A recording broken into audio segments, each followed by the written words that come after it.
द्वारा आयोजित इस कार्यक्रम में उपस्थित प्रदेश संयोजक आदरणीय आसिफ इकबाल जी, प्रदेश अध्यक्ष आदरणीय BD निजामी जी, प्रदेश सचिव विजय लाड़गे जी, नवीन वटानी निर्वाचन अधिकारी, भारतीय पत्रकार संघ गीतार्थ पाठक जी, सबीना इंद्रजीत जी, विनोद कोहली जी, रामाकू जी, सभा नायकन जी, सुशील सिंगवानो जी, असीम भक्ता जी, अमर सांगनू जी, शशि भूषण जी, प्रणव सरकार जी, BD निजामी जी, हमारे संचालक, बहुत सारे पत्रकार साथी जिन्हें मैं व्यक्तिगत रूप से जानता हूँ वो मेरे सामने बैठे हैं और 15 राज्यों से पत्रकार आए हैं। छत्तीसगढ़ के पत्रकार सभी का मैं स्वागत करता हूँ, अभिनंदन करता हूँ।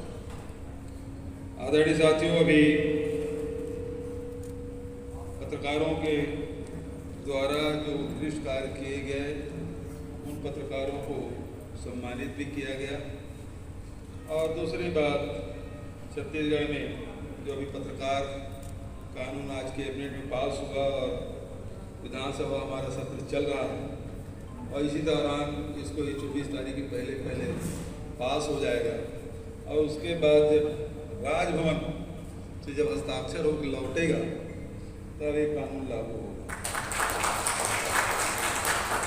तो कुछ दूरियां तय करना है, हालांकि ये दूरी वैसे तो बहुत कम है।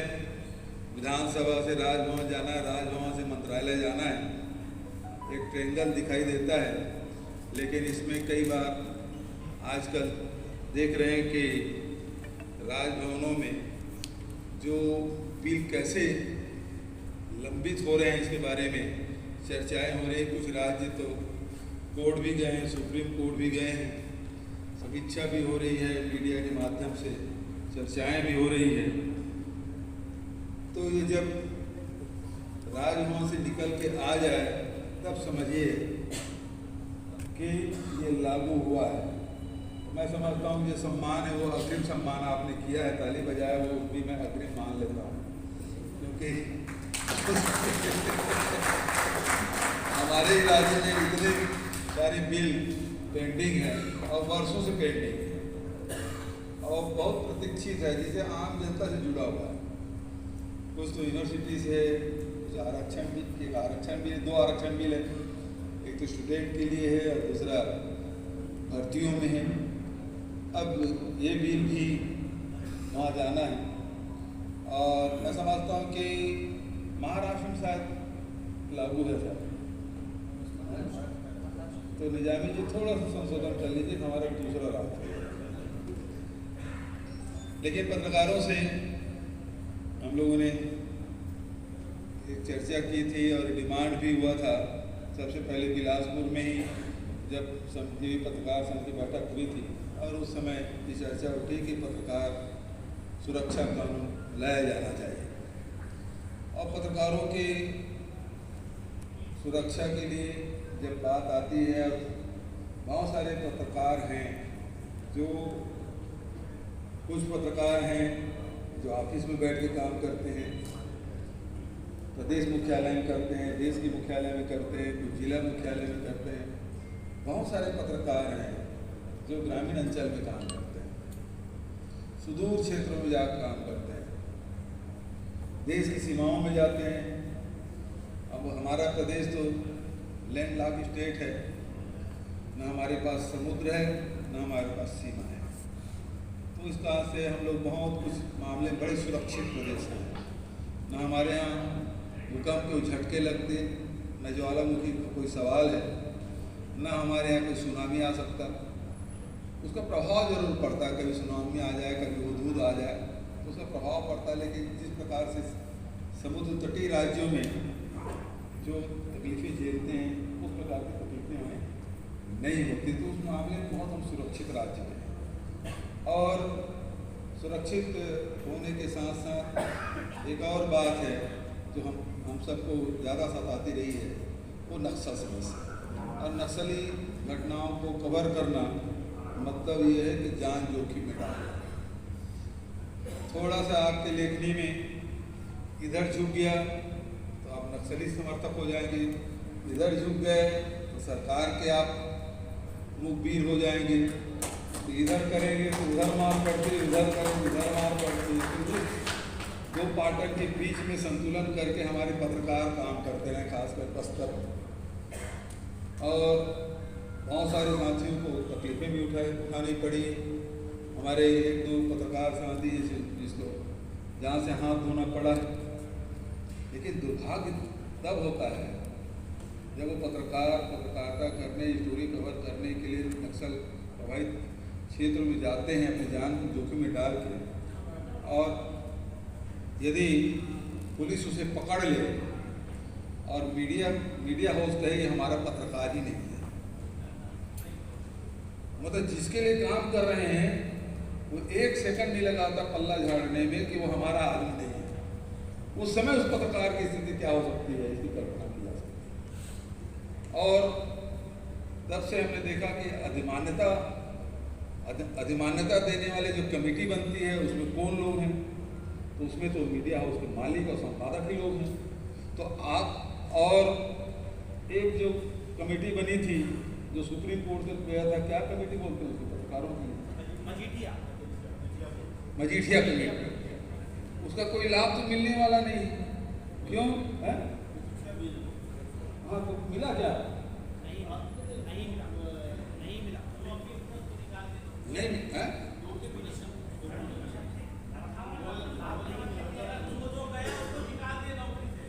अब दूसरी बात ये है कि हाँ वही मैं कह रहा हूँ, मतलब आप शोषण के खिलाफ दूसरे के लिए लड़ सकते हैं, अपने लिए नहीं लड़ सकते। लड़ेंगे तो नौकरी से इस्तीफा देना पड़ेगा, जाना पड़ेगा। तो शोषण सहकर भी शोषण के खिलाफ लड़ाई लड़ना। लेकिन अब मैं क्षमा चाहूँगा, हो सकता है कुछ गोदी मीडिया के लोग हों, आजकल बड़ी गोदी मीडिया प्रचलन में है, जब आपको समझ नहीं आए तो आप बोल दीजिएगा गोदी मीडिया है। तो आज स्थिति बहुत एक संक्रमण काल से हम लोग गुजर रहे हैं। लेकिन याद रखिएगा, इतिहास में उसी का नाम होता है जो विपरीत परिस्थिति में अपने दायित्वों का निर्वहन करता है और उसको इतिहास में स्थान मिलता है। धारा के साथ तो सब बह लेते हैं, लेकिन धारा के विपरीत कोई चल ले वही इतिहास में नाम दर्ज करता है। तो आज स्थिति उस प्रकार से है। अभी हमारे निजामी जी बड़े गर्व से ये कह रहे थे हमारे प्रदेश में भी ऐसे ऐसे पत्रकार हुए जो बाद में सांसद बने, मंत्री बने, मुख्यमंत्री बने। तो आजकल मैं देखता हूँ कि सत्ता जो है वो सबका आकर्षण का केंद्र है। सत्ता आज सर्वोपरि हो गया और उसके कारण से सब लोग विधायक बनना चाहते हैं, मंत्री बनना चाहते हैं, मुख्यमंत्री बनना चाहते हैं। पत्रकार को क्या बोले? साधु संत तो उसे छूते नहीं है, जो घर बार छोड़ के, संसार छोड़ के गिरोह वस्त्र धारण करते हैं, साधु बनते हैं, वो तो फिर वो लोग मंत्री मुख्यमंत्री बन रहे हैं, सांसद बन रहे हैं, तो फिर पत्रकार तो इसी समाज का हिस्सा है भाई, कैसे अछूता रहा। लेकिन इससे एक बात स्पष्ट है कि जिस विधा में, जिस क्षेत्र में है वहां कुछ तो गिरावट आई है। अन्यथा सत्ता सर्वोपरि नहीं होता। यदि हम 14 स्तंभ की बात करते हैं, समाज में संन्यास जो सर्वोच्च माना गया है, जो सब त्याग करता है वो सब सर्वोच्च। तो इसका मतलब यह है कि आज के तारीख में सत्ता सबसे ऊंचा है, तभी सब लोग उसमें आना चाहते हैं। अन्यथा जिस क्षेत्र में हैं आप, बड़े बड़े पत्रकार हुए, नामचीन पत्रकार हुए, बड़ी बड़ी संस्थाएं हुई जिसके नाम आज भी बड़े सम्मान के साथ लिया जाता है। तो ऐसी क्या परिस्थिति बनी कि आप अपने संस्था में रह के गर्वान्वित महसूस नहीं कर रहे हैं, और वही व्यक्ति जब वो सांसद बन जाए, वो मंत्री बन जाए, मुख्यमंत्री बन जाए, तो आप ज़्यादा गर्वान्वित होते हैं। भाई को गलत नहीं बोल, विचारणीय प्रश्न है। तो इस बात को आप, ये जो असंतुलन हो रहा है समाज में, चाहे वो फकीर हो चाहे संत हो, उसका सबसे ऊंचा स्थान पत्रकार, जो पत्रकारिता है वो लोकतंत्र का चौथा स्तंभ। जब चौथा स्तंभ आप कह रहे हैं, न्यायपालिका, कार्यपालिका, विधायिका, प्रधान, सबको अपने अपने स्थान दिया गया और सबके समोच्चता, सबकी ऊंचाइयां हैं। और जब असंतुलन होता है किसी में और अघोषित रूप से, हम मीडिया को कहते हैं चौथा स्तंभ, चार स्तंभ हुए प्रजातंत्र, और जब इसमें असंतुलन हो जाए तो फिर जैसे हमारे शरीर में वात पित्त कफ की बात करते हैं, तीन ही की बात कर लें, और वात पित्त कफ में यदि असंतुलन हो जाए तो हमारा स्वास्थ्य बिगड़ जाता है ना? गलत बोल रहा हूं? एक स्वस्थ व्यक्ति के यदि वात पित्त कफ में असंतुलन हो जाए तो स्वास्थ्य गड़बड़ा जाता है। उसी प्रकार से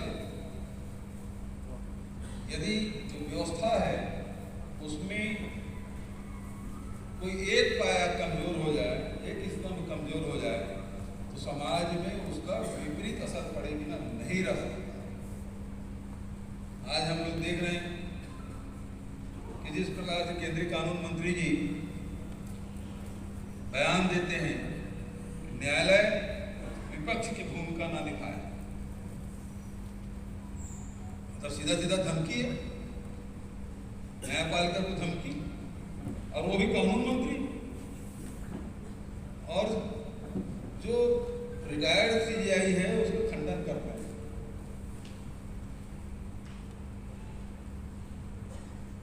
तो इसका मतलब यह है कि वो कंट्रोल करना चाह रहे हैं। दूसरी तरफ ये कहा जा सकता है, सर्वोच्च न्यायालय कम से कम भारत सरकार के दबाव में नहीं है। उसी प्रकार से हर वो संस्थाएं हैं राज्यों में, देखिए राज्य में यदि कुछ नहीं कर पा रहे हैं, क्या स्थिति बन रही है? यदि विपक्ष की सरकार है, यदि विरोधी दल की सरकार है, तो पहले राजभवन से कंट्रोल करने की कोशिश करते हैं, फिर सेंट्रल एजेंसी आ जाती है, कभी डीआरआई आ जाती है, कभी सीबीआई आ जाती है, कभी आईटी आ जाती है, कभी ईडी आ जाती है। हमारे तो स्थायी व्यवस्था है। अब उन अधिकारियों का भी दिया गया है कि भाई आप अपने परिवार को भी ले आइए, यहीं रहिए आप, क्योंकि लोकसभा चुनाव भी दूर है, इस बीच विधानसभा भी होगा, यहीं रहिए। अब हम पहले तो डरते भी थे, अरे ईडी छापा पड़ गया, अच्छा जाता था पूरे छत्तीसगढ़ में, चर्चाएं होती थी, खानापुर से बहुत सारे लोग आपस में खानापुर, अरे इसके यहाँ रेट बढ़ गई है, तो वो तो इसके यहाँ रेट पड़ने वाली है। अब वो ठीक है, पड़ जाए तो पढ़ना ही पढ़ना, ये है। अब तो सोचने लगे कि इसके घर पड़ा, मेरे घर क्यों नहीं पड़ा?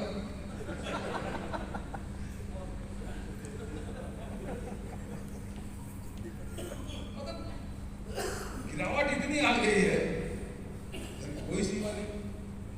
लेकिन आप स्वार्थवश कितना नीचे उतरेंगे? आप राजनीतिक विरोधी हो सकते हैं, आपके वैचारिक मतभेद हो सकते हैं, और वैचारिक मतभेद है या विचारों को लेकर ही तो राजनीतिक दल बने। इसमें व्यक्तिगत विरोध कहां आ जाता है? और उसके बाद सारे छल प्रपंच आप रचते हैं। हिंसा का प्रयोग किस प्रकार से हो रहा है? आंदोलन होते हैं, और पूरे दुनिया को गांधी जी ने आंदोलन कैसे करना ही सिखाया, प्रोटेस्ट कैसे करना ये गांधी जी ने सिखाया। यदि हम असहमत हैं तो असहमति कैसे दर्ज कराना ये सिखा के गया, और आज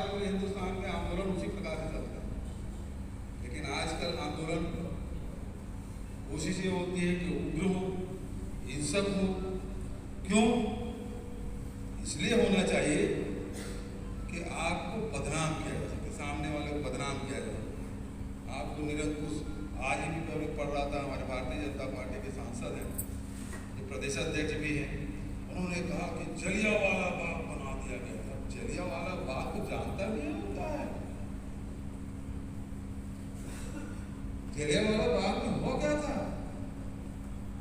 कैसे घेर के मारे थे, इतने लोग बहुत कूद के जान चली गई। कैसे तोप सबको बंद करके तोप के मुहाने खोल दिया गया था। और यहाँ यदि आप विधानसभा घेराव करने जाते हैं तो उसको आप जलियांवाला बाग से तुलना करो। आप वीडियोग्राफी देखेंगे तो पुलिस वाले ज्यादा मार खाए बनिस्बत भारतीय जनता पार्टी कार्यकर्ता है। क्योंकि हम लोग जानते हैं कि पिछले समय यही करके वो लोग सरकार को बदनाम किए थे। इनके पास कोई मुद्दा रहा नहीं।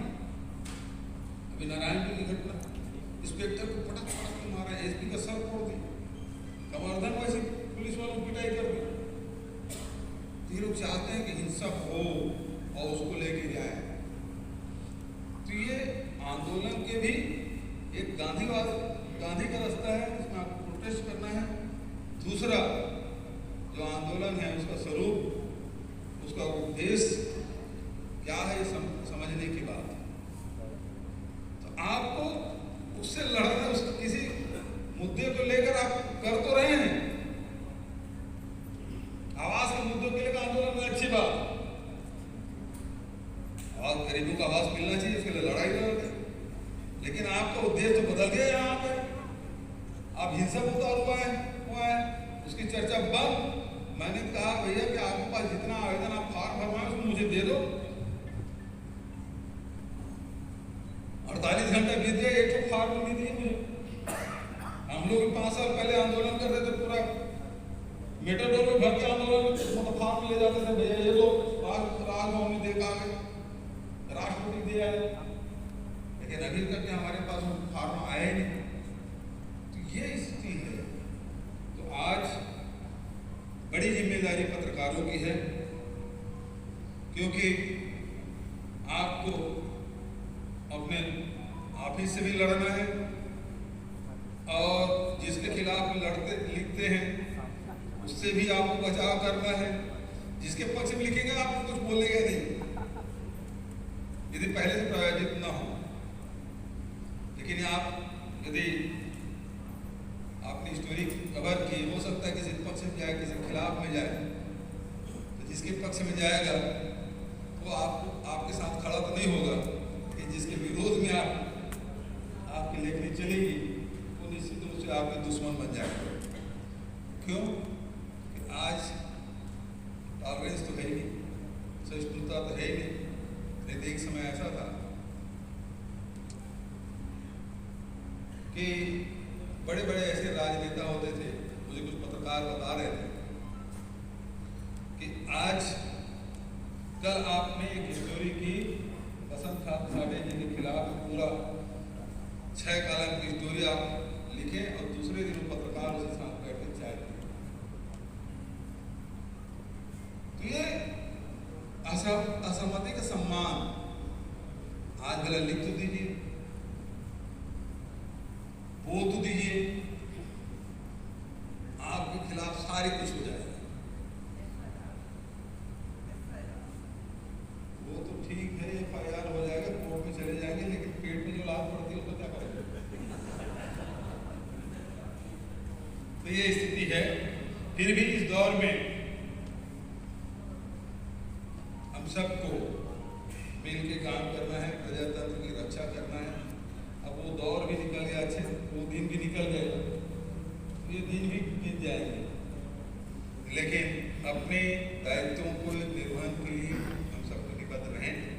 आपने इस अवसर पर मुझे आमंत्रित किया, विधानसभा सत्र चल रहा है, मुझे फिर से वापस जाना है, लेकिन निजामी जी ने और इकबाल भाई ने उस समय का ध्यान रखते हुए मुझे 60 में ही सब कुछ जितने कार्यक्रम उसे संपादित कर दिया, उसके लिए मैं हृदय से धन्यवाद देते हुए अपने वाणी को विराम देता हूँ।